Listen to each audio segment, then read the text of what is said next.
అయితే జగన్మోహన్ రెడ్డి గారికి Revanth Reddy return gift ఇవ్వబోతున్నాడు అంటూ ఒక వార్త అయితే బాగా వైరల్ అవుతుంది. అలాగే రేవంత్ రెడ్డి గారికి ఆల్రెడీ టీడీపీ లీడర్స్ ఆహ్వానం అంటే బాబు గారి ప్రమాణ స్వీకారానికి ఆహ్వానించడానికి కూడా ఆల్రెడీ వెళ్ళారని కూడా చాలామంది చెప్తూ ఉన్నారు. ఇవన్నీ కూడా ఎంతవరకు వాస్తవాలు?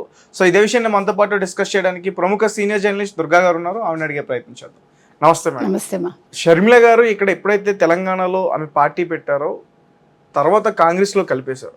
అప్పుడు జగన్మోహన్ రెడ్డి గారు డైరెక్ట్గా రేవంత్ రెడ్డి గారిని ఒక మాట అనేశారు, ఈయన చంద్రబాబు నాయుడు గారు తత్తు, చంద్రబాబు నాయుడు గారు ఈయన కలిసే షర్మిలమ్మను కాంగ్రెస్ పార్టీలోకి తీసుకొచ్చారని చెప్పేసి. సో ఆ రకంగా ఇప్పుడు రిటర్న్ గిఫ్ట్లో ఇవ్వబోతున్నాడా రేవంత్ రెడ్డి అనేది వైరల్ అవుతుంది. రిటర్న్ గిఫ్ట్ అంటే ప్రజలే ఇస్తున్నారు రిటర్న్ గిఫ్ట్ జగన్మోహన్ రెడ్డికి ముందుగా. తర్వాత అఫ్ కోర్స్ రేవంత్ రెడ్డి గారు కూడా ఇస్తున్నట్టే లెక్క. బికాజ్ ఆయన ఏది మర్చిపోడు. ఇప్పుడు మనకి ఇచ్చినవి మనం వెనక్కి ఇచ్చేయాలి కదా, అట్లా ఆయన ఇచ్చేస్తాడు. ఓకే, అందులో సందేహం లేదు. తర్వాత జగన్మోహన్ రెడ్డి గారు షర్మిల విషయంలో చేసిన వ్యాఖ్యల్లో షర్మిల అనామకురాలు కాదు కదండి. ఆవిడ రాజశేఖర రెడ్డి గారు అమ్మాయి. ఆవిడని కాంగ్రెస్ ఇన్వైట్ చేసే అవకాశం ఉంది. దానికి ఎవరు వంతపాడక్కర్లా. అంటే ఇప్పుడు చంద్రబాబు నాయుడు గారు ఏదో తీసుకెళ్ళి పెట్టడం లేకపోతే ఆవిడని ఇంట్రడ్యూస్ చేయాల్సిన పని లేదు. షీఈ్ అ నోన్ ఫిగర్ కదా. ఇప్పుడు ఇదే షర్మిల వల్ల జగన్మోహన్ రెడ్డి ఆ రోజు గెలిచారు. ఈ రోజు గెలవడానికి ఎవరు లేరు ఆయన గెలిపించడానికి. ఇప్పుడు ఆయన దౌర్భాగ్యం చేతిలో చేసుకున్నారు ఆయన. ఇప్పుడు ఆయన కోటరీని ఆయన్ని ఓడిస్తోంది. తర్వాత ఆయన అక్క చెల్లెల్ని బయటికి పంపించారు, తల్లిని బయటికి పంపించారు. బలగం లేదు ఆయనకి ఈరోజు, అంతే కదా, ఒంటరివాడు అయిపోయాడు. జనం ఉన్నారు అనుకోవచ్చేమో ఒక కోణంలో చూస్తే. జనం ఎంతవరకు ఉంటారండి? ఇప్పుడు మీరు అభివృద్ధి చేయనప్పుడు జనం సంక్షేమాలు చూసి మీకు ఎందుకు ఓటేస్తారు? మరి కేసీఆర్కి ఎందుకు వేయలేదు? ఇప్పుడు కేసీఆర్ స్వరంలో మార్పు నిన్న చూశారు కదా, ఏం చేశాడు ఆయన, ఏమన్నాడు? మీరు నెంబర్లు పట్టించుకోకండి, ఒకటి 11 అంటాడు, ఒకటి 2 అంటాడు, మనం గెలవకపోయినా పర్వాలేదు, మన పార్టీ ప్రజల కోసం ఉంది. ఇటువంటి గొంతు ఎప్పుడైనా విన్నారా మీరు? అంటే గెలిచిన పొంగను ఓడిపోయిన కుంగను అన్నాడు ఆయన. ఏంది బై అనే మాట ఏమైంది? ఓకే, అందుకని మనిషికి కాలం సమాధానం చెప్తుందండి. జగన్మోహన్ రెడ్డి చాలా తప్పు చేశారు ఆయన. 151 సీట్లు ఇస్తే చక్కటి పరిపాలన అందించి ఉండొచ్చు. సంక్షేమాలు ఒక్కటే రక్షించవు. మన కేసీఆర్ని రక్షించలేదు. ఈరోజు లోక్సభలో 1 సీటు కూడా రాదు ఆయనకి. రేపు లోక్సభ రిజల్ట్స్లో మీకు 9-7 కానీ లేకపోతే 8-8 కానీ బీజేపీ అండ్ కాంగ్రెస్, ఒకటి ఎంఐఎం ఆర్ మాధవీలత. అర్థమైందా మీకు? అర్థమైంది. సో ఆయన ఎప్పుడైతే తెలంగాణ రాష్ట్ర సమితిని మార్చేశారో, భారత రాష్ట్ర సమితి చేశారో, ఆ రోజే పట్టుకొలిపాడు ఆయన. ప్లస్ ఆయన చేసుకున్న తప్పిదాలు. ఇప్పుడు మనిషికి ఆశ ఉండొచ్చు, అత్యాశ వద్దు. నిన్ను ప్రజలు చక్కగా నీకు పట్టం కట్టారు, రాష్ట్రాన్ని అప్పచెప్పారు, నిన్ను ఒక తెలంగాణ నేత చేశారు, నిన్ను తెలంగాణ బాపు అన్నారు. నువ్వేం చేసుకున్నావు? ఎందుకు చేసుకున్నావు? ఎవరి కోసం?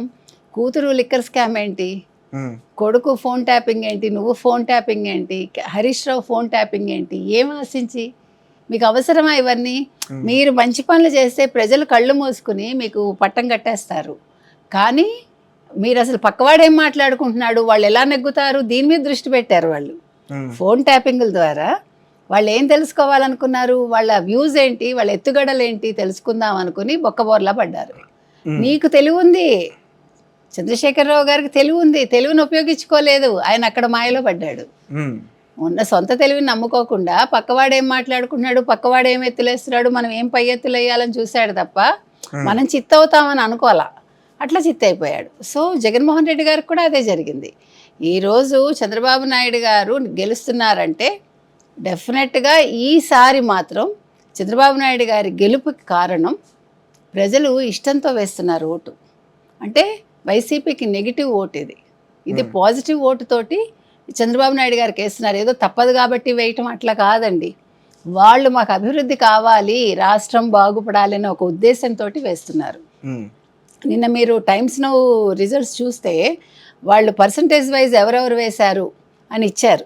వీళ్ళు గంపగుత్తగా మాకు 56% మహిళలు వేసేసారు అని చెప్తున్నారు కదా. మరి 56% మహిళలు వేసేస్తే ఆరామస్థానం 94 to 104 ఎందుకు ఇవ్వాలి? గతంలో లాగా 150 ఇవ్వాలి కదా, 152 ఇంకా ఎక్కువ ఇవ్వాలి కదా, 155 ఇవ్వాలి కదా. ఎందుకు తగ్గాయి సీట్లు? ఎందుకు ఇచ్చాడు తక్కువ? యాక్చువల్గా జరిగింది వేరు, ఆయన ఇచ్చింది వేరు. అక్కడ లోపల అసలు కూటమికే వచ్చింది వాళ్ళకి సర్వే, అవన్నీ బయటకు వస్తాయి, రిజల్ట్స్ వచ్చాక ఒక్కొక్కటి బయటకు వస్తాయి మనకి. ఆరా మస్తాన్ రాత్రికి రాత్రి సర్వేలు మార్చాడు ఆయన, మార్చి ఇచ్చాడు ఆయన. అందుకనే తక్కువ లెక్కలు ఇచ్చాడు, తక్కువ నెంబర్లు ఇచ్చాడు అనమాట. కాబట్టి అవును, అంటే అన్ని సర్వేలు చూసుకుంటే కొన్ని వన్ సైడ్ ఉన్నాయి, కొన్ని వన్ సైడ్ అంటే కూటమికి వన్ సైడ్ ఉన్నాయి, కొన్ని వైఎస్ఆర్సీపీకి వన్ సైడ్ హార్డ్లీ 3-4 ఉన్నాయి అంతే. కానీ ఆరా మస్తాన్ మాత్రం 70 నుంచి 80 అన్నారు, కూటమికి 90 నుంచి 105 వరకు అన్నారు కదా. మరి గతంలో 2014లో ఇదే ఆరా మస్తాను 105 నుంచి 112 వైసీపీ, 60 నుంచి 65 నుంచి ఎంతో తెలుగుదేశం అని ఇచ్చారు. అది రివర్స్ అయింది కదా, 106 వచ్చాయి తెలుగుదేశానికి, 67లో ఉంది వైసీపీకి వచ్చాయి. మరి అప్పుడు తిరగబడింది, మరి నిన్న కూడా తిరగబడచ్చు కదా. అందుకని ఇప్పుడు వీళ్ళు ఇచ్చిన సర్వేలు మనం నమ్మటానికి లేదు. నేను ఆరా మస్తాన్ సర్వే వచ్చాక అందరూ కొంచెం గందరగోళం అయ్యారు, దాని మీద ఎవరికి తోచిన విశ్లేషణ వాళ్ళు చేశారనుకోండి. ఆ వైసీపీ వాళ్ళు ఇంకేముంది మేము వచ్చేస్తున్నాం సాక్షిలో వేసుకున్నారు వాళ్ళు. ఇప్పుడు మీరు నిన్న ఇండియా టుడేది వచ్చిందండి, మనకంటే ఆరా మస్తాన్ది వచ్చాక అందరూ గందరగోళ పడ్డారు, అందరూ ఇంకా కొంచెం కన్ఫ్యూజ్ అయ్యారు అందరూ చెప్పాలంటే. దాని మీద చాలా చర్చలు నడిచాయి. ఆరా మస్తాన్ తిట్టే వాళ్ళు తిట్టారు, ఆయన ఇచ్చుకోవాల్సిన ఎక్స్ప్లెనేషన్ ఇచ్చుకున్నాడు. వేరే ఛానల్లో కదా కాదు ఇలాగా అని చెప్పి ఆయన ఫోన్ అంతా ఆయన రికార్డ్స్ అంతా చూపించి అన్నీ చేశాడు ఆయన. కానీ అది కాదు, శాస్త్రీయంగా మీరు చేసినప్పుడు మీరు చెప్పాల్సింది ఏంటంటే మీరు ఎన్ని శాంపిల్స్ తీసుకున్నారు. ఏదో 500 శాంపిల్స్ తీసుకుంటే సరిపోదు. ఇప్పుడు పెద్ద పెద్దవన్నీ కూడా 1,00,000 చిల్లర తీసుకున్నాయి, కొన్ని 1,60,000-1,70,000 దాకా కూడా తీసుకున్నాయి శాంపిల్స్. అందులో కూడా డిఫరెంట్ కేటగిరీస్ ఉంటాయి మనకు తెలుసు. సో అవన్నీ వాళ్ళు శాస్త్రీయంగా ఏ రకంగా చేశారో చెప్పాల్సిన బాధ్యత ఉంటుంది. ఇప్పుడు రాత్రి మనకు వచ్చింది ఇండియా టుడే సర్వేలు వచ్చాయి మనకి, తర్వాత టుడే చాణక్య, ఇవంతా కూడా.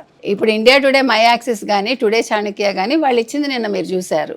వాళ్ళు ఇచ్చాక వాళ్ళది ఎప్పుడు కూడా తప్పదు మనకి, వాళ్ళ సర్వే అయితే తప్పదు. ఇప్పుడు ఆరా మస్తాన్ వలీద్ అయితే 2014లో చెప్పింది రివర్స్ అయింది, 2019 ఒకటే కరెక్ట్ అయింది, ఇప్పుడు కూడా రివర్స్ కావచ్చు ఆయన చెప్పింది.